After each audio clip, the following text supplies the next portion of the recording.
Good morning, everyone. Hi, it's me, Tuck. I just want to check in. I was just reading in James, and James is one of those books that really talks about the heart of God. It talks about intimacy, relationship. It speaks volumes to God's sincerest, most beautiful desire for us. It talks a great deal about, I guess the best way to put it is, it talks about having wisdom and compassion and love and walking close to God. Now, I realize there's the fan. It's going pretty good, because it is some kind of crazy hot. The humidity is, you know how it is in Florida. It's like 2,000%. Matter of fact, I heard thunder, so it's fixing to start raining here in a little bit. So who knows how long I will be sitting out here. But I've been tending the garden and moving things a little bit and checking for bad stuff that I have to pluck out. And sometimes our garden does need to be checked. We are so blessed and in so many ways truly spoiled. Now, yes, there's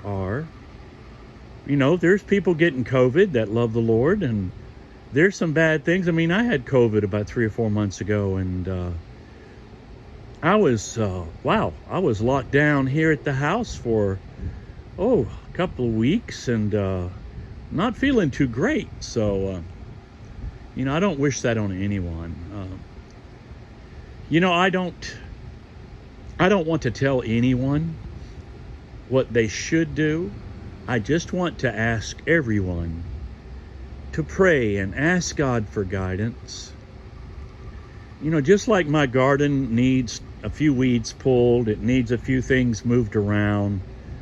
Sometimes my potted plants are slowly but surely infested with little tiny 3-leaf clover looking outfits, and nothing wrong with them, but at the same time, when you're in a confined area, you need all the nutrients you can get for your primary plant. I'm not a hater of weeds and other little plants, by no means, but we have to pick wisely the friends that hang out in the pot with us, so to speak. We have to pick wisely how dense the population is. Sometimes you can have all these friends that are not always considered, how do I put it? Let's just say that you can have a lot of friends that not all of them are considered happy plants. Some are considered weeds. And that's a sad thing to say, isn't it? I mean, Lord, forgive us. I want to minister to everyone, and I want everyone to have a heart of ministry. That's why I do these videos. The name of what the Lord put on my heart about 1.5 years, 2 years ago, when we were in COVID and we couldn't go to church, I drove all over trying to find a church with services out in the parking lot. And I finally found one. It was a little ways, but it was worth the drive, because even though I couldn't hug everybody's neck, there was something about gathering with a group of other people where you could see them around you. Maybe not in the car with you, but they were around me. What a wonderful thing. We are creatively inspired, filled, indwelled, and made in the image of God. And one of the things that we really need to realize is, I believe with all my heart, that we were created to be together, not apart.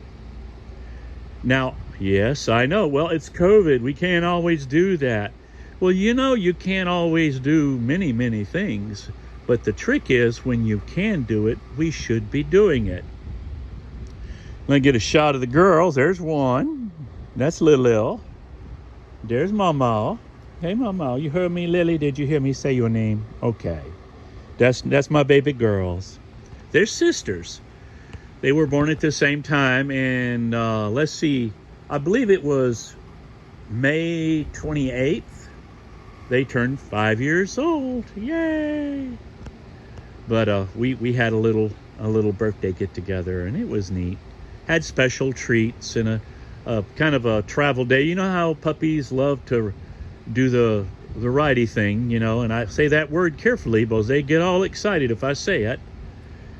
But back to our topic, you know, we are surrounded by blessings, but sometimes we can sit in our chair and look across those blessings, and we forget about the weeds, we forget about the trash that blows in, we forget about so many little things. There's good bugs and there's bad bugs, and you know, if you look right down there, there's a screen, a meshed in area, and those are butterfly bushes.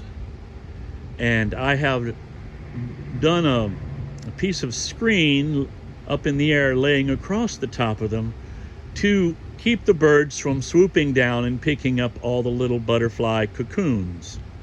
I love butterflies, and I had the opportunity, and I am doing my best to help them out. Now, I love my birds, so I have 2 bird feeders, and I have two feeders for the red liquid for the hummingbirds. And I have 1 or 2 occasional hummingbirds that come in. Oh my goodness.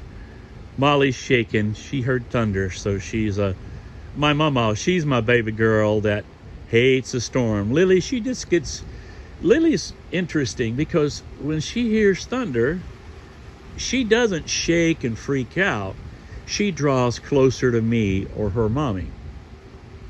She feels very secure when she gets close to us, and she isn't as frightened or afraid.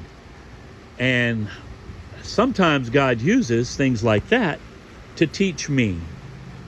Lord, help me be like Lily, where oh, there comes the rain. Where I draw closer to you instead of panicking and freaking out and running in circles with my tail between my legs. Lord, help us to be like Lily girl and draw near to you and take comfort in your presence, to have that intimate, loving, sincere relationship. I see you. What, you got your toy? Yeah, she loves this toy. I know you. Oh, ready? There you go. She loves her toy. But you know, there's something else to be said for Molly girl, because Molly is so interactive. She's looking for her toy. I threw it over there. Are you tired already? Are you tired? You hear in the rain. Oh, there they go. They heard something. But Molly is where Lily will draw near and not get as openly afraid. Molly gets jittery. She can't sit in one spot. She's afraid to sit in one spot because the thunder just scares her something terrible. But I will say that over the years, she's getting closer and closer. And Molly kind of reminds me of the Old Testament Israelites. Very independent, a very proud people, a very noble people, but also very headstrong, and sometimes a little bit like me and many others, a little on the stubborn side. Well, Mama's a little bit like that. She loves a little independence. I mean, I know she loves us. She's in our laps, but when it comes to storms, she just kind of wants to run. She wants to get away from it. The only bad part is she doesn't always want to run to me. But we're learning, we're growing, just like the Israelites of old. God is patient. God is merciful and kind. And I just want each of you to know that God is loving, merciful, kind, patient, forgiving. He is a healing God. And even though He allows us to trip and fall, He allows us to hit bumps, it's all for our good. Read in James and know that you are loved and you are not forsaken. Okay, well, God bless Pastor Paul. We miss you, Pastor. Hope to see you soon. Take care, everyone, in the love of Christ. Bye-bye.